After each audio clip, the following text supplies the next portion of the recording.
Data 18 prill. Levitiku, kapitulli 22. Dhe Zoti I foli Mojsiut, duke I thënë: Folu Aronit dhe bijve të tij që të heqin dorë nga gjërat e shenjta që më janë shenjtruar nga bijtë e Izraelit dhe të mos përdhosin emrin tim të shenjtë. Unë jam Zoti. U thuaj atyre: cili do burri fisit tuaj, që në brezat e ardhshëm do të afrohet në gjendje pastërtie, gjërave të shenjta, që bijtë e Izraelit ja kanë shenjtëruar Zotit, do të shfaroset nga prania ime. Unë jam Zoti. Asnjë burr nga fisi I Aronit, I sëmur nga lebra ose me fluks qoftë, nuk do të hajë gjërat e shenjta derisa të bëhet I pastër. Gjithashtu, ai që prek çfarëdo gjëje që është bërë e papastër nga kontakti me një kufom, apo ai që ka pasur një lëshim fare, ose ai që ka prekur një zvaranik që e ka bërë të papastër, ose një njeri që I ka komunikuar një papastërti të çfarëdo lloji, personi që ka prekur këto gjëra do të jetë I papastër deri në mbrëmje dhe nuk ka për të ngrënë gjërat e shenjta para se të ketë larë trupin e tij me ujë. Mbas perëndimit të diellit, do të jetë I pastër dhe do të mund të hajë gjërat e shenjta sepse janë ushqimi I tij. Prifti nuk do të hajë mishkafshë të ngordhur në mënyrë të natyrshme apo të shqyer për të mos u bërë I papastër. Unë jam Zoti. Priftrin do të respektojnë pra atë që kam urdhëruar, përndryshe do të mbajnë dënimin e mëkatit të tyre dhe do të vdesin sepse kanë përdhosur gjërat e shenjta. Unë jam Zoti që I shenjtëroj. Asnjë I huaj nuk do të hajë gjërat e shenjta, asnjë mik I priftit, asnjë rrogtar nuk do të mund të hajë gjërat e shenjta. Por në rast se prifti blen një person me paratë e tij, ky do të mund të hajë nga ai ushqim ashtu si edhe ata që kanë lindur në shtëpinë e tij. Këta mund të hanë nga ushqimi I tij. Bija e priftit që është martuar me një të huaj nuk do të hajë gjërat e shenjta të ofruara për ngritje. Por në qoftë se bija e priftit ka mbetur e ve, apo është ndarë nga burri dhe nuk ka fëmijë, dhe është kthyer të rrijë me të atin ashtu sikur ishte e re, do të mund të hajë nga buka e atit të saj, por asnjë I huaj nuk do të hajë atë. Në qoftë se dikush ha gabimisht një gjë të shenjtë, do I jap priftit gjën e shenjtë, duke I shtuar 1/5.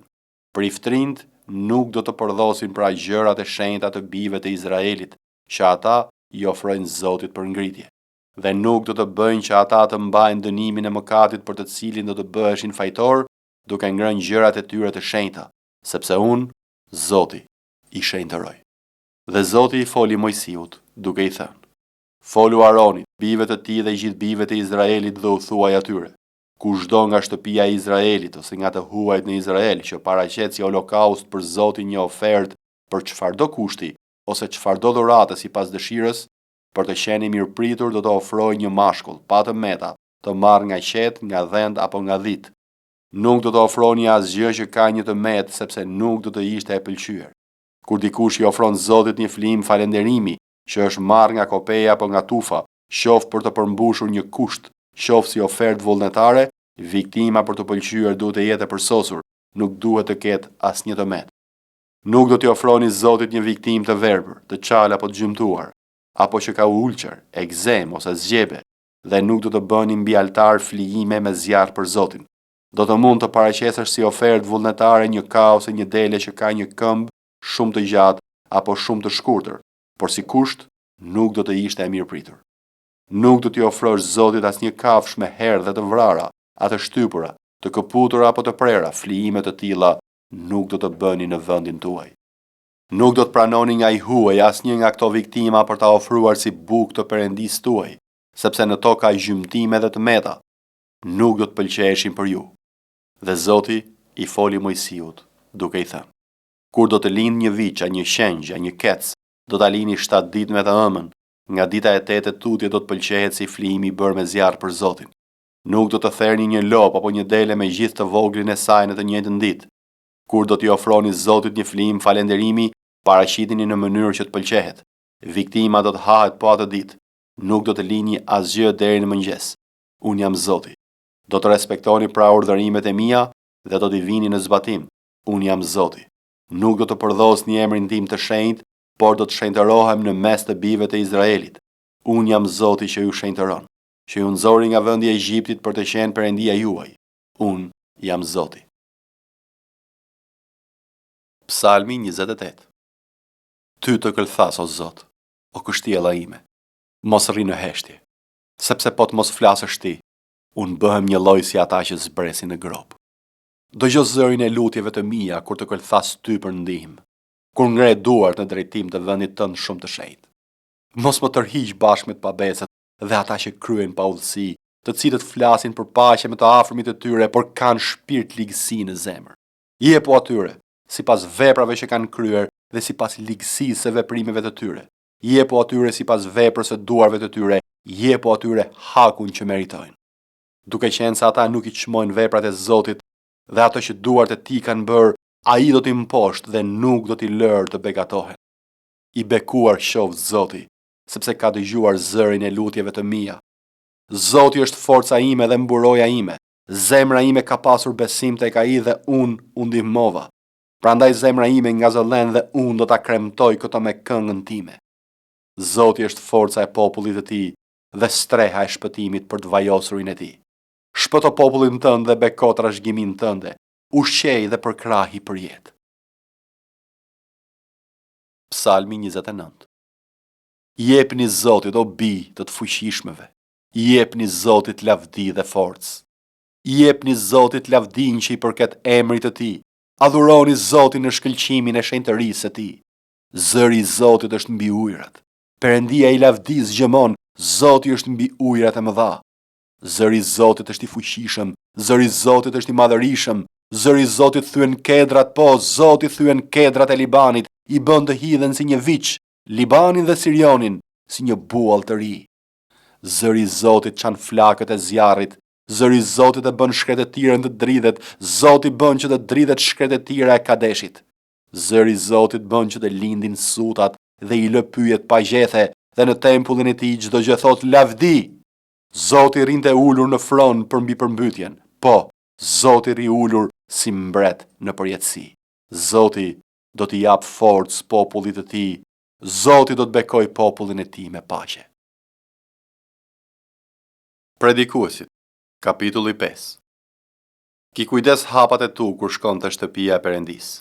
Afrohu për të dëgjuar, në vend që të ofrosh flimin e budallëve, të cilët as nuk dinë që veprojnë keq. Mos u nxito me gojën tënde, dhe zemra jote të mos shpejtohet të thotë ndonjë fjalë përpara Perëndis, sepse Perëndia është në qiell dhe ti mbi tokë. Prandaj fjalët e tua të jenë të pakta, sepse nga punët e shumta vijnë ëndrat, dhe nga fjalët e shumta zëri budallajt. Kur i ke bërë një zotim Perëndis, mos humb kohë ta plotësosh, sepse ai nuk kënaqet me budallënt. Plotëso zotimin që ke marrë. Më mirë të mos marrësh zotime, se sa ti bësh dhe të mos i plotësosh. Mos lejo që goja jote ta çojë trupin tënd të mëkatojë dhe mos thuaj para lajmëtarit të Perëndis ka qenë gabim.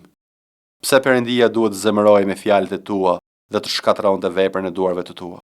Sepse në ëndrat e shumta dhe në fjalët e shumta ka kotësi, por ti ki frikë nga Perëndia. Në rast se në provincë shesh shtypjen e të varfrit dhe shkeljen me dhunë të së drejtës dhe drejtësisë, mos u habit nga kjo gjë, sepse mbi një pushtet të lartë ndodhet një më i lartë dhe mbi ta disa pushtete ende më të larta.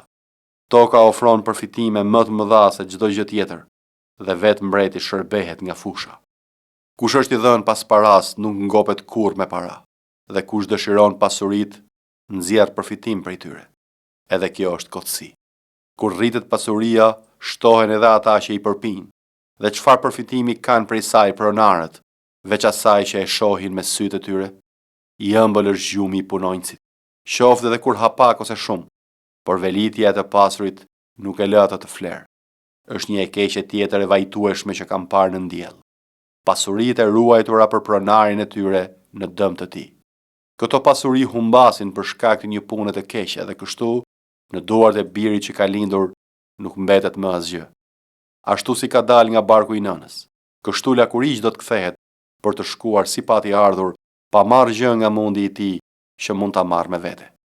Edhe kjo është një e keqe e vajtueshme që duhet të shkojë pikërisht ashtu si ka ardhur. Dhe çfarë përfitimi ka se është munduar për erën? Përveç kësaj, ai ha çdo ditë të jetës së tij në errësirë dhe ka shumë hidhërime, sëmundje dhe telashe. Ja çfarë kuptova. Është mirë dhe e përshtatshme për njeriu të hajë, të pijë dhe të gëzojë të mirën e gjithë mundit të tij në diell. Tërë ditët e jetës që Perëndia jep, sepse kjo është pjesa e tij. Çdo njeriu të cilit Perëndia i jep pasuri dhe të mira dhe të cilit i jep gjithashtu mundësinë të gëzojë ato, të marrë pjesën e vet dhe të gëzojë mundin e tij. Kjo është një dhuratë e Perëndisë. Në fakt ai nuk do të kujtojë shumë ditët e jetës së tij, sepse Perëndia i përgjigjet me gëzimin e zemrës së tij. 2 Timoteut, kapitulli i parë. Pali, apostulli i Jezu Krishtit nëpërmjet vullnetit të Perëndisë, sipas premtimit të jetës që është në Krishtin Jezus, Timoteut, biri të dashur, hir, mëshirë, paqe prej Perëndisë Atit dhe prej Krishtit Jezus, Zotit ton. E falenderoj Perëndin të cilit i shërbej, sikurse edhe të parët e mi me ndërgjegje të pastër, se pa pushim të kujtoj në lutjet e mia natë e ditë. Dhe kur kujtoj lotët e tu, kam shumë mall të shoh që të mbushem me gëzim, sepse kujtoj besimin jo të shtirur që është në ty, i cili më parë ishte në gjyshën tënde Lojde dhe në nënën tënde Eunike, dhe jam i bindur se është edhe në ty. Për këtë arsye, po të kujtoj ta ndezësh dhuntinë e Perëndisë që është në ty përmes vënjes së duarve të mia, sepse Perëndia nuk na ka dhënë frymë frike, por force, dashuri dhe mendje kthellësie. Mos ki turp pra për dëshminë e Zotit ton, as për mua të burgosurin e tij, por hiq keq bashkë me mua për ungjillin sipas fuqisë së Perëndisë, që na shpëtoi dhe na thirri me një thirrje të shenjtë, jo sipas veprave tona, por sipas qëllimit të tij dhe sipas hirit që na u dha në Krishtin Jezus përpara kohërave të përjetshme. Dhe tani u shfaq me anë të dukjes së shpëtimtarit ton Jezu Krisht, që e prishi vdekjen dhe nxori në dritë jetën dhe pavdekësinë me anë të ungjillit, për të cilin unë u caktova predikues, apostull dhe mësues i paganëve. Për këtë arsye unë po vuaj edhe këto gjëra, por nuk kam turp, sepse e di kujt i kam besuar, dhe jam i bindur se ai është i fuqishëm ta ruajë në dorën time deri në atë ditë. Mbaje modelin e fjalëve të shëndosha që dëgjove prej meje në besim dhe dashuri në Krishtin Jezus. Në dorën e mirë ruaje me anë të frymës së shenjtë që banon brenda nesh. Ti e di këtë, se të gjithë ata që janë në Azi me kthyen krahët dhe ndër të cilët janë Figeli dhe Hermogeni. Zoti dhënë mëshirë shtëpisë Onesiforit, sepse shpesh herë më dha zemër dhe nuk pati turp nga zinxhirët e mi. Madje kur erdhi në Rom, më kërkoi me shumë zell dhe më gjeti. Zoti dhënë të gjej mëshirë nga ana e Zotit në atë ditë. Edhe sa më shërbeu në Efes, ti e di më mirë se të gjithë.